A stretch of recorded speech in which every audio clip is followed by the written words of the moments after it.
Pegangin atau disenderin apa? Yang penting ya. Langsung saja ya. Assalamualaikum warahmatullahi wabarakatuh.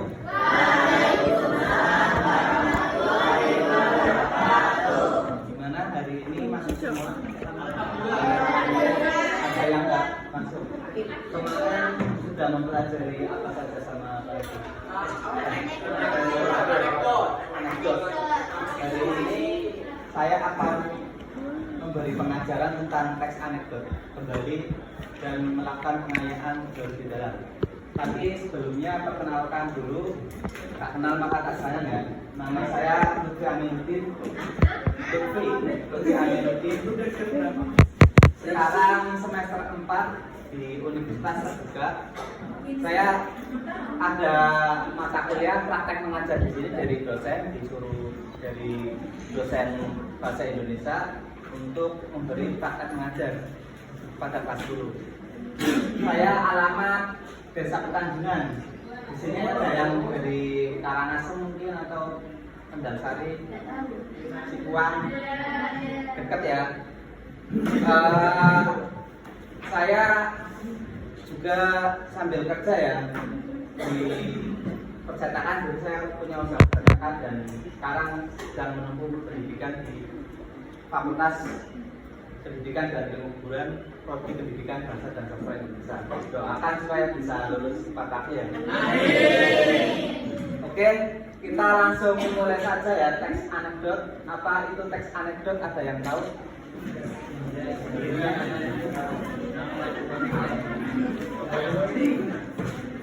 Tentang apa? Teks yang mengandung unsur kritik, betul, hiburan, betul, entertainment, dan ada satire dan ada humor. Jadi teks anekdot itu adalah sebuah jenis teks yang di dalamnya mengandung unsur satir, unsur humor, dan unsur entertain. Teks anekdot itu bisa berwujud dalam bentuk lisan ya. Kalau yang lisan itu ngomong berarti apa? Contohnya sering dia lawakan tuh, sering kalian lihat di TV. Ada yang namanya stand up comedy itu, karena bentuknya lisan dan diceritakan secara monolog, secara dialog tunggal. Dan di Indonesia ada cukup banyak namanya apa, komika ya, stand up comedy yang populer. Ada siapa saja bisa disebutkan? Sule, kalau Sule cenderung ke opera, lawakan opera. Siapa tuh? Raffi. Kiki Saputri, betul. Kiki Saputri lebih ke roasting ya.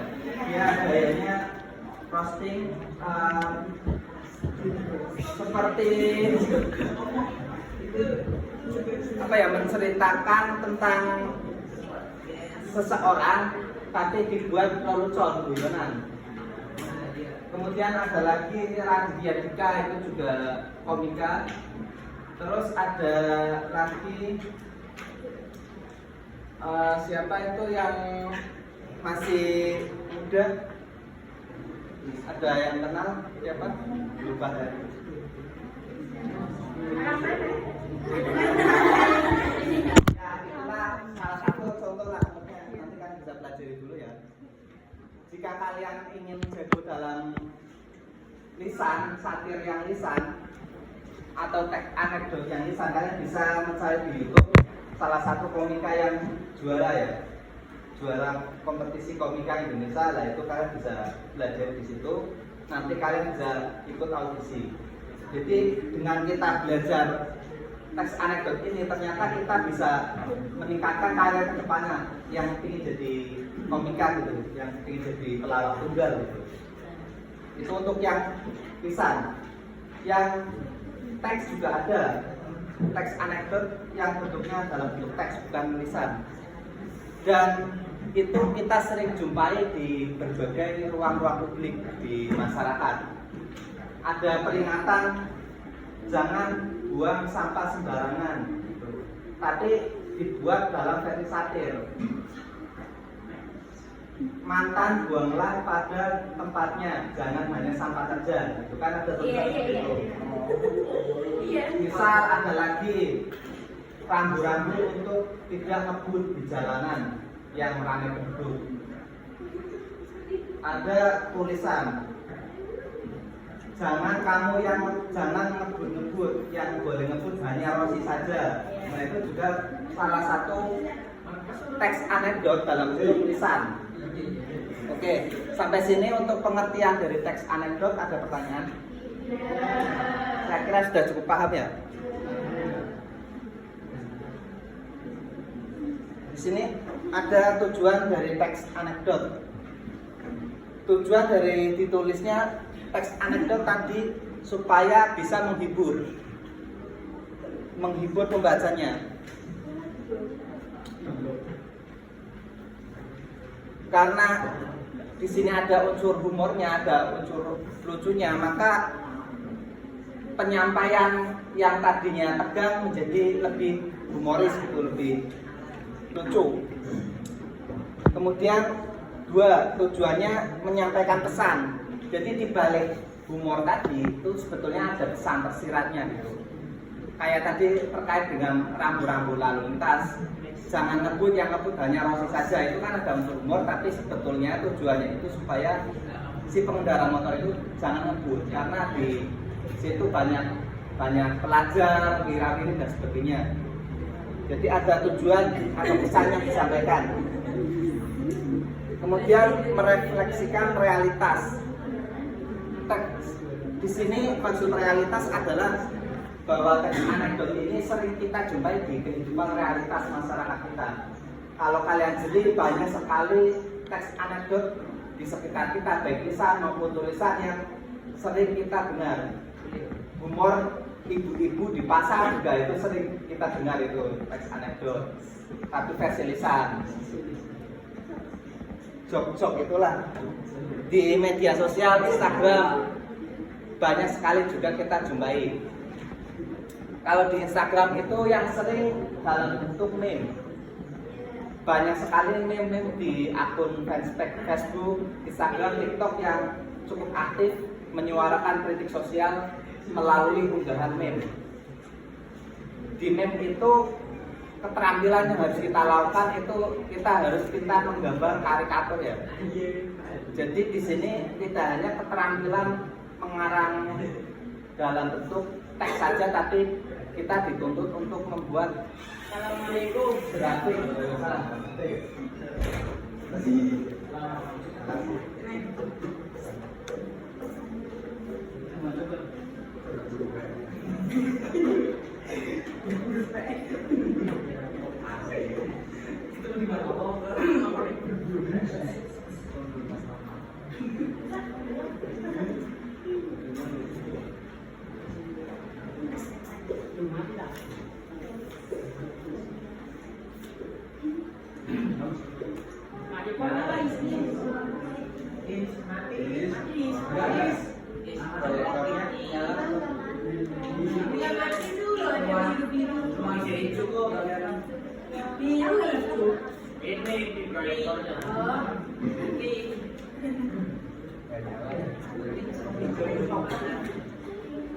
Berarti ini proyektornya kan yang bentuk error atau biasanya bisa. Biasanya bisa. Iya. Coba ulangi. Matiin yang lain lagi.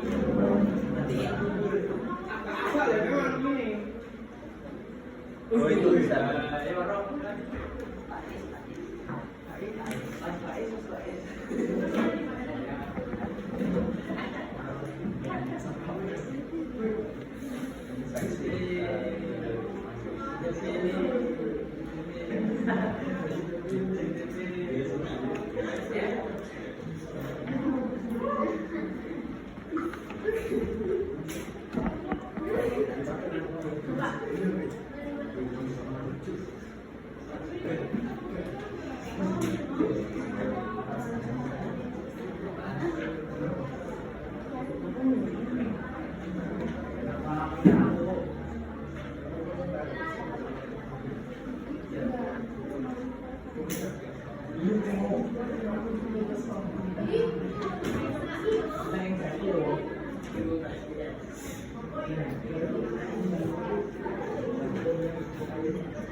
error ya.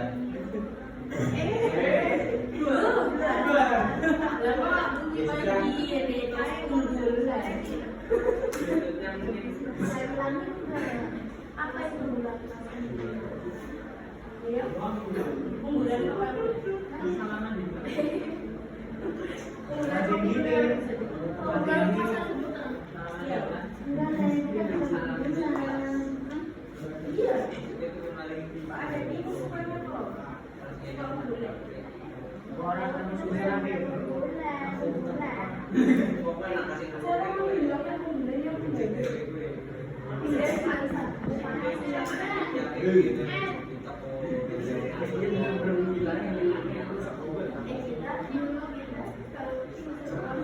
mungkin laptop saya kali ya yang masalah, kita lanjut aja. Soalnya kayak gitu terus, lihat terus. Ganti laptop. Ya.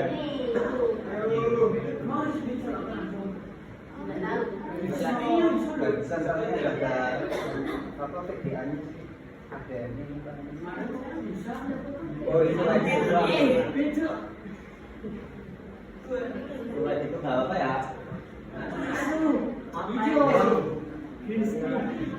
Kayak radiasi.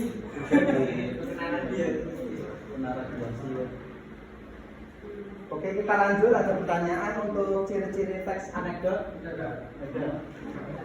Selanjutnya ada struktur dari teks anekdot. Kalau kita bedah, teks anekdot itu punya strukturnya. Strukturnya dari yang mulai pada bagian atas yaitu abstraksi. Abstraksi itu berisi pengenalan keadaan, orientasi seperti itu. Biasanya ketika stand up comedy, misal Raditya Dika itu kan dia perkenalan dulu, nama saya Raditya Dika gitu, sambil ngelawak di awalnya gitu. Saya seorang apa gitu, nah itu disebut abstraksi. Intronya betul. Yang kedua yaitu ada orientasi. Tadi memberi pengenalan siapa si komika itu. Berikutnya adalah krisis. Bagian krisis menjelaskan suatu masalah atau rumusan masalahnya biasanya. Kemarin saya apa gitu. Kemarin saya bangun kesiangan ya, gue sambil ngelawak lah, itu rumusan masalahnya. Atau bagian krisis. Sampai sini ada pertanyaan? Ada. Yang berikutnya yaitu reaksi. Bagian reaksi menjelaskan bagaimana masalah atau konflik itu tersebut bisa diselesaikan. Tadi permasalahannya bangun kesiangan. Nah, di sini si komika itu memberikan solusi yang menjurus ke lawak biasanya. Apa solusi dari bangun kesiangan tersebut? Itu reaksi. Dan terakhir ada yang namanya koda. Koda ini bisa disebut juga sebagai pesan-pesan terakhir yang akan disampaikan dari materi stand up itu. Walaupun ada humor, lucunya, satir dan sebagainya, biasanya ada pesan juga di bagian akhir yang disampaikan oleh seorang komika. Sampai di sini ada pertanyaan untuk strukturnya. Ada pertanyaan mungkin, bagaimana kalau struktur ini dibalik-balik gitu? Dibalik-balik, pesannya terlebih dahulu ditulis, kodanya dulu ditulis, yang bagian orientasi di bagian akhir itu apakah bisa? Tidak ya. Maka struktur ini harus urut sistematis ya. Oke.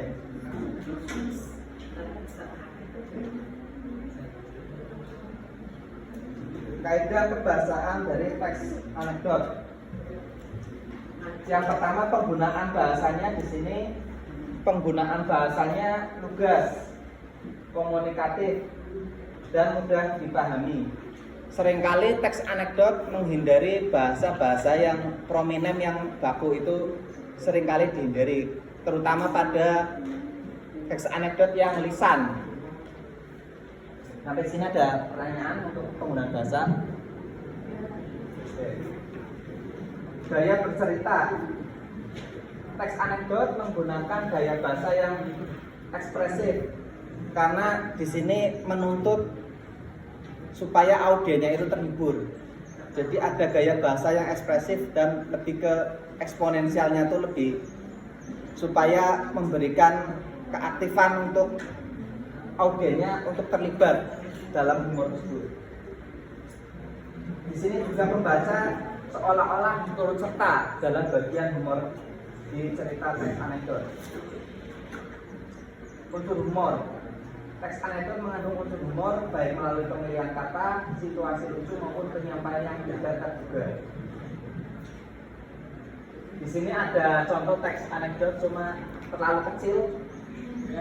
Mungkin saya perlu bantuan ya dari teman-teman di sini yang berminat 2 orang, nanti akan dapat catatan saya sendiri, penilaian nanti diteruskan ke Pak Haji. Ya, praktek ya, praktek dan percobaan. 2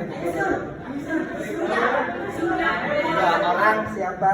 Boleh. Saya siapkan dulu.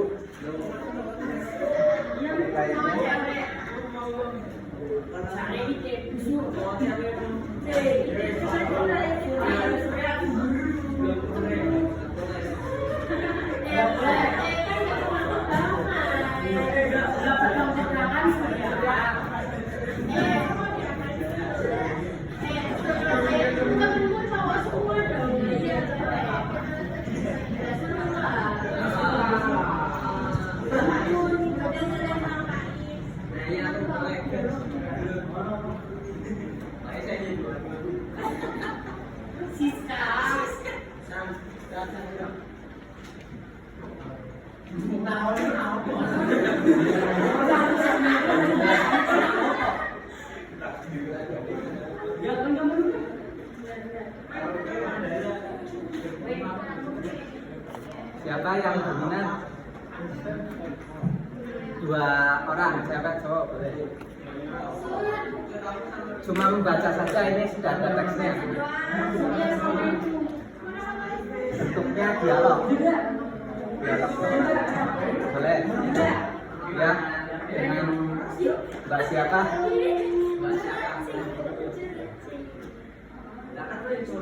Ya, apa? Gampang kok, ini cuma membaca teks yang sudah ada. Cowok saya.